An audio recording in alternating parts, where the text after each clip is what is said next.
Good evening, everybody in the line for your barbecue. What we have for you next is a live interview with 4K and Country from the jail, hosted by the one and only Bjorn and Josh. That's the one and only? There's two of us. The two and only Bjorn and Joshes. You're on Life FM, and it is our pleasure to be doing another interview session from the Clink. And right now in the jail with us, give it up for Luke and Joel from 4K and Country. There is some confusion, though. Is it a jail or is it a sauna?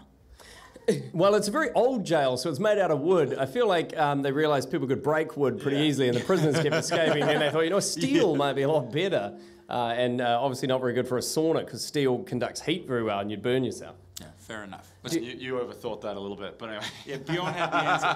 It's good to be in the jail with I thought about that just the right amount. Hey, how are you guys finding New Zealand so far? You've been here a few days. We've seen on social media that you've been up to a few of our tourist activities. You've been finding it all right? Man, we've absolutely loved it. I came in on the 19th to Queenstown. I've got my wife Courtney, three kids. Went down there, had 5 days there, and took the scary but enjoyable drive from Queenstown up to Christchurch. You got pulled over, right? I did. Got a ticket? I got a New Zealand ticket and a stern talking to by the officer. What were you doing? I was passing someone who I didn't think was going fast enough. And in the process of passing, I exceeded the speed limit by a reasonable portion. And we just literally went over the hill. And as I was slowing back down, but the cop just passed me at the right time. Oh no! And then I made the double mistake because there's no signage. Like in the United States, like there's a sign at every K or so. You know, but there was no, like, you go out for miles and I don't know what. So it's the first thing I said to the officer was, you need to improve your signage. Well, I should have probably said that just to pick a fight, but no, I said, what speed limit is it here? And he was not thrilled with that question. He said, that's not my responsibility. You've got to figure that out. That's your responsibility. You need to figure that sort of thing out. So what he meant was he didn't know either, and he assumed you looked like you were going too fast. But you would have seen all the signs and just gone in miles, right? Because you see 100. That's what it was. 100 miles. I saw 100. I saw 100, and I thought, oh yeah, we're going 100 miles an hour. And that's pretty fast. It was, yeah. Especially on those roads. To stay on those roads going 100 miles an hour, God bless your soul. He gave me a good talking to, though. It was like, hey, look, because and a lot of internationals come over and they forget which side on this road, and there's a lot of head-on collisions. We have, paramedics mentioned you have to fly them in from Christchurch and all the rest of it. So it was, we digress, but it was a serious ordeal. Well, I'm glad that you're all safe and sound and you made it to Christchurch. Well, he finally got into the jail, so he's actually not safe and sound. Yeah, they radioed up to here. They were like, well, when they arrive, make sure you put him in jail. Sort them out a little bit. I don't think he fully put him into got a wooden jail that they could eventually escape from. Yeah. Hey, not the only drama that you guys have had so far on this trip. I saw on Instagram that there was a bit of a hiccup during the show last night. During one of your songs, Control. Yeah, that was on me. Well, there's actually more to the story. This is a weird form of karma. Yeah. Because before the show, I said, Luke is reasonably notorious for messing up lyrics. Or forgetting them, just flat out forget. And he just sort of does a bit of a mumbly, like... And so I said to one of the band guys, we were in the bathroom, and I said, hey, just before the show, and I said, hey, what do you guys reckon? Is he gonna miss 2 parts or 3 parts tonight? And I got to hand it to him. One of them said maybe 1, and the other one said, I don't think he's gonna miss anything. And so, as it would happen, I get into Control, which is a song that is very personal to me, and the second verse just escaped my mind completely, and the pre-chorus, and as I barely made it through, alive. But the audience was really, it was a really great start. It was our first show of the year. It was our first show in the country. It was a really good, sweet start to the Surely trip. the trick there, though, is just to, as soon as you start realizing you've forgotten, is just pull the microphone away and point it at the audience and be like, just the crowd, you guys take this. I mean, that would work if it was a song that they knew. You know what I mean? They don't know this one. There's nothing worse. There's nothing, you feel like a a real rock star when you put the phone, you know, the microphone out and no one sings. So I avoided Yeah, that's the that. risk you're running, right? Like, You want to hide under a rock at that point. Oh, they don't even like me. It must be so nice for you guys as Australians to come back down under. It's been quite a while, right, since you've been home? Yeah, man, I actually haven't been back to Australia since I've been married. I've been married nearly 10 years coming up. And so the fact that I haven't been able to take my wife back, haven't been able to take the kids back or anything like that. This is the first time. I said to her when we were talking about this, you know, months ago, I said, honey, you don't understand. This is a dream come true for me to be able to take you, to take the kids, like drive by homes that I was like, you know, mom brought me back from the hospital to, you know, that type of thing, and be able to make those memories. And the kids have been saying for months, you know, telling their friends, well, we're going to Australia soon. That's where Daddy's from. You know what I mean? It's just, that doesn't get much better than that. Did you ever think when you left Australia, because you guys live in the States now and you're based there, but did you ever think that, you know, the next time you were going to be back in Australia, you'd be selling out the Sydney Opera House? That is, it's one of the profound moments, probably the last few years for us as a family, because this is a family band. Luke and I are brothers, like we mentioned. Our dad manages us. Our brother Daniel does the lighting. Ben does video. Our youngest brother Josh is our general manager. And when we left, we were a little bit of a disgraced family in the fact that Dad had lost a lot of money. He was a promoter in Australia. He'd done shows, promoted shows at the Sydney Opera House. And he lost a load of money on a tour that went sideways. And so we sort of left to start a new life. And so now, you know, a pair of decades later, to come back as adults, to come back as a family. Dad's here today. He's going to be at the Sydney Opera House. To come back is and not only to come back, but feel so welcomed. I think that's the other part of it. We left with this kind of not tail tucked between our legs, but this just kind of heaviness, and coming back with this really beautiful embrace. We didn't expect it. Like when we put the tickets on sale, because we sort of self-promoted a lot of these shows, we thought, well, we might have another thing coming. And then for the first one to sell out so quick, and then for it to be a public holiday and add a second show at the Sydney Opera House, it's been pretty profound. Well, there's the Sydney Opera House, but you also sold out the La Vida Centre in Christchurch, which I mean, the Sydney Opera House is good, but the La Vida I know. Centre... That was actually, it was only downhill from the La Vida Centre. Once you've been to the top. Yeah. Well, it's cool though. It's a real testament though to like God transforming things, right, and changing stories, like turning them around and turning them into something else. And you guys, you know, I've interviewed you once before. You're incredibly like open and honest about your stories, and even just sharing that about, you know, most people try and sort of shy away from the things in life that didn't go as planned or didn't work out as well as you thought or whatever, but it seems like you use a lot of those things for your inspiration and your stories. And I know like the Burn the Ships album, the story behind that name and stuff, I don't know if you'd be able to share on that, but I know it's connected a lot to some of the stuff you went through with your family recently. Yeah, so I mentioned earlier that my wife and I, we got 3 kids, and when my wife was pregnant with our second son, Phoenix, she was having, you know, debilitating nausea, and she went to the doctor and said, you know, I've got another child at home. Is there anything that you can do to help me kind of get through this first few months? And they said, yeah, take this medicine. It should really help you. And for about 6 weeks, that was the case, and she felt really good. And then after that 6 weeks, it all kind of came back again, and she went to the doctor and said, hey, is there anything more that you can do? And they said, well, we can just up the dosage, and we'll just give you more of this medicine. And I was in Austin, Texas, in the States for a show, and she calls me up and she says, hey, and it was a very frantic call, I need you to come home. And up until that point, I'd never received that phone call before, being gone. And I said, okay, well, you know, what's going on? And she said, well, I've been taking this medicine, and I just can't stop taking it anymore. And so I need you to come home, and we need to deal with this. And so I come in the back door, you know, see Courtney. I said, you know, you okay? And she said, I'm okay. Right now, but as the night progressed, you know, I could see her hands starting to tremble, and could see that, you know, she started saying things like, what if the doctors want me to taper off this medicine? So what if I just take one more pill to just get me through the night?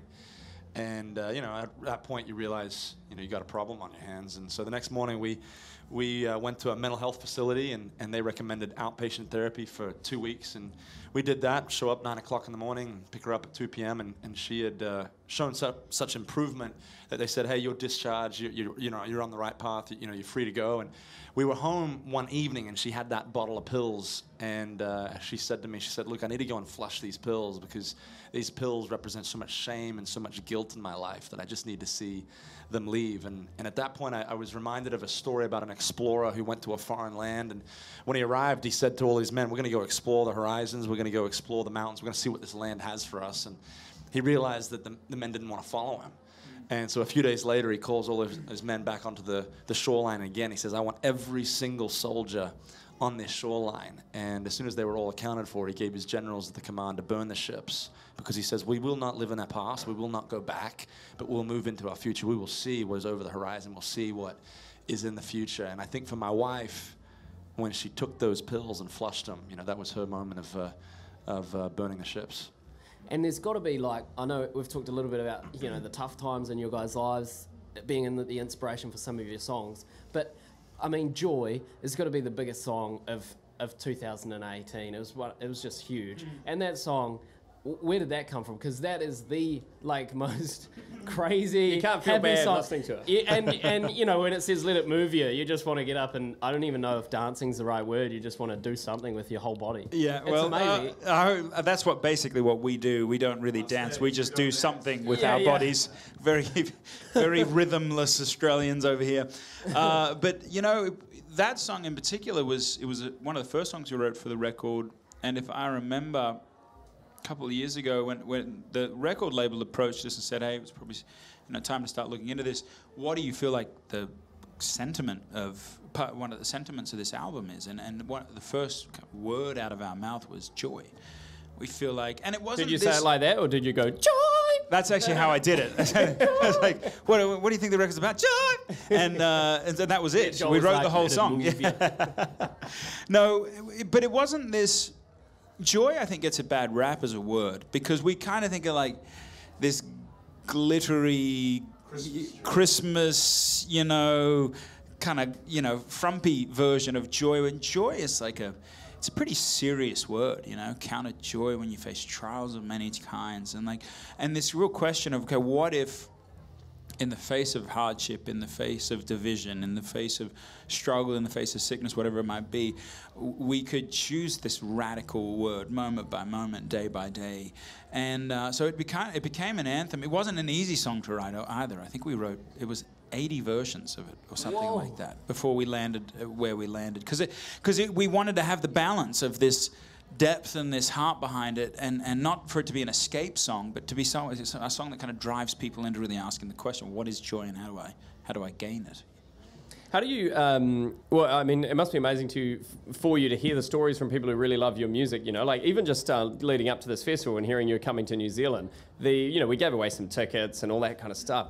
People just going crazy to get the tickets. Like, they would be sending us their stories, their messages, being like, "Hey, I know this is not even the competition or what you're doing, but please just hear why I have to go to this gig." And after the Christchurch one sold out, the people that had procrastinated, I guess, or left it too late and just like, "I can't miss this," We heard some amazing stories. I heard this, actually they're here tonight, this family who just moved to New Zealand from South Africa, and they went through a really horrific moment where they were sort of carjacked and one of their children was kidnapped in a car and taken and was gone for hours, and usually in South Africa that's no good ending ever happens in that story, but miraculously somehow they got their child back and they're all okay. But the trauma from that, they said that your song Shoulders for them was like their family anthem, that they just, and they shared that story with us, and we gave them tickets to come tonight so they could see you play. And you must hear stories like this where your songs have resonated with someone so deeply.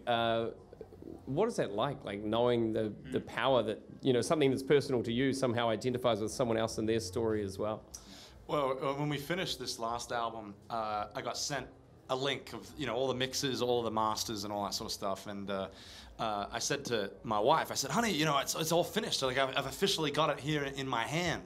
And it's on the phone. And she said to me, she's like, "Well, how does it feel?" And I was like, "Well, it feels very actually empty, because we've spent a year and a half making this, and without this music being somebody else's song, it actually feels worthless, And so the thrilling part of music is what when we write these songs, I'm usually writing these songs to comfort my own soul, and so when you find out that somebody else latches, you know, a hold of, you know, a shoulders or a joy or a God only knows, whatever it might be, it makes me actually feel less lonely because I look at the other person and I say, oh, there's somebody else just like me. And then that other person can say the same back to me and say, oh, there's somebody else who wrote a song that this is everything that I'm going through. And yesterday, before our Christchurch show, the interviewer asked, you know, what keeps you going? You know, like why do shows? Why travel, you know, all over the world to do, you know, concerts? And, you know, sometimes leaving your families, whatever it might be. And I gave some answer, but after the show, I kind of thought about that again. And I think the truth is I've just seen music change people's lives. I've seen people listen to a song that were hopeless and then somehow actually have hope. And, you know, that is far more fulfilling than most anything that I ever dreamed of being a part of when I was, you know, was a young boy. That's so amazing. Look, hey, we've been loving your music all of last year, and we love Joy so much. We played it probably too much on our show. We dropped because sometimes you've got to change out songs, and I was just dropping the same ones. Our producer gets in our ears, but it's just amazing. And we've got Amen as the latest single on Life FM, which you can download now if you want to. But that's an incredible song off the album Burn the Ships, which people can grab now anywhere or hear it on Life FM, and I'm sure we'll hear a whole bunch of the songs tonight. Just before we go, any tips for anyone who's attending your show tonight? Just dance heaps, or like what's the story with your guys' show? Hydrate appropriately. Hydrate appropriately. I think get there a bit early because one of the things we love about festivals is just being so close to people, and so get a good spot. And you know what?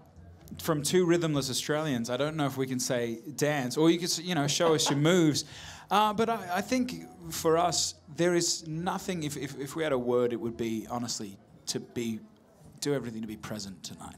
Okay. Not just for us, but for the whole evening, to show up and to show up with expectant, but to really put everything else aside and be here. Because I think that's the beauty of community, you know, of connection through music and God and all the rest of it, is if we can do this together, I think it can be a really impacting thing, not just for them, but even for us. And we're a very competitive nation, and I've seen a lot of Instagram stories of how crazy the Christchurch gig was, so hopefully we here in Hamilton can be even more crazy than they were for you guys. Well, I mean, it remains to be seen, you know. If you're that you guys can be you know, the you judges, never know, yeah. right? To be determined. To be determined.